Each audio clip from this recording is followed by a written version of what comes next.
En chimie organique, beaucoup de réactions nécessitent l'utilisation d'un catalyseur.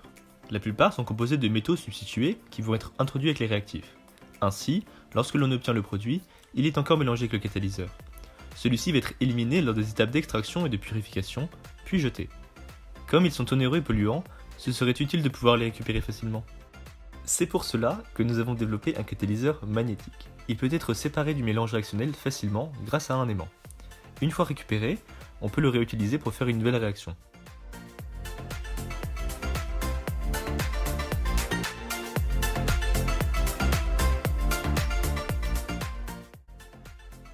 Afin de réaliser notre catalyseur, nous commençons par former le cœur magnétique avec du Fe3O4.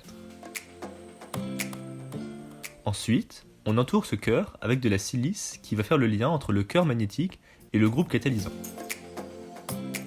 L'étape suivante permet de fonctionnaliser cette silice avec une amine que l'on condense ensuite en imine afin d'obtenir un site avec deux doublés non liants.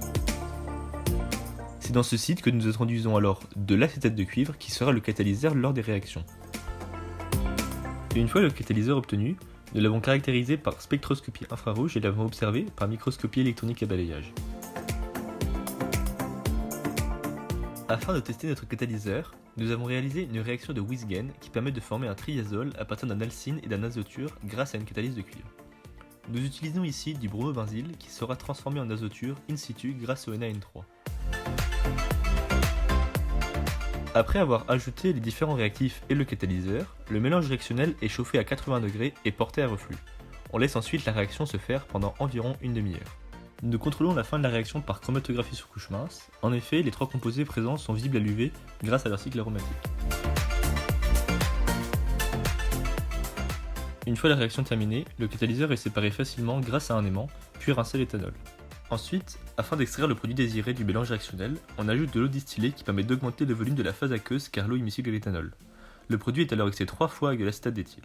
Puis la phase organique est lavée avec de l'eau distillée. Elle est ensuite séchée avec du sulfate de magnésium, filtré, et le solvant est évaporé pour donner le brut sous forme de cristaux blancs. Après l'extraction, le brut est analysé par RMN du proton afin de voir si le produit désiré est présent. Si c'est le cas, on peut alors passer à la purification.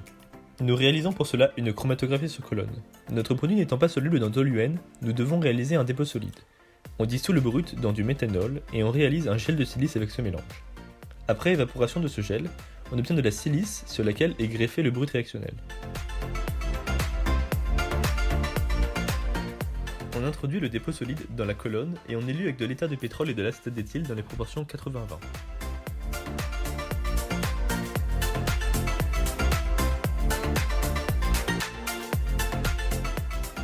Après collecte et évaporation, on obtient le produit pur sous forme de cristaux blancs qui est de nouveau analysé par RMN du proton.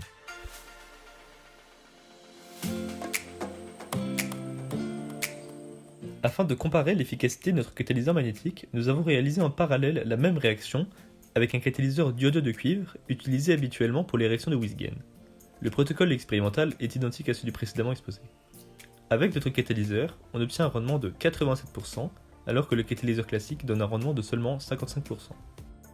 Afin de voir si notre catalyseur est réutilisable, nous avons réalisé de nouveau la réaction avec le catalyseur que nous avions récupéré, mais malheureusement cela n'a pas fonctionné.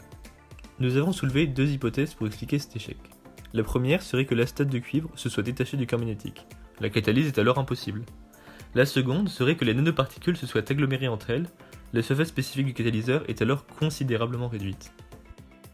Pour vérifier que l'acétate de cuivre est toujours présent, nous avons réalisé un spectre infrarouge du catalyseur utilisé. La bande correspondant à l'acétate de cuivre est encore présente, donc le groupement est toujours en place. Et pour s'assurer que les particules ne se soient pas agglomérées entre elles, nous les avons passées dans un bain ultrason. Cela permet de les disperser. Nous avons alors réalisé une nouvelle réaction, mais ça n'a toujours pas fonctionné.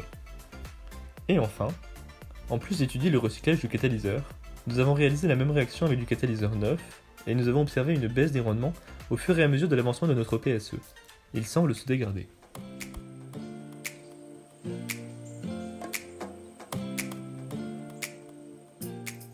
Le catalyseur magnétique que nous avons réalisé permet un meilleur rendement que les catalyseurs usuels et est récupérable facilement grâce à un aimant. Cependant, son efficacité diminue avec le temps et la question de sa recyclabilité est encore en suspens. Nous pensons qu'il s'est dégradé naturellement au cours de l'été caniculaire 2019 et à la lumière du jour, les conditions de conservation et stockage n'étant pas précisées dans la littérature.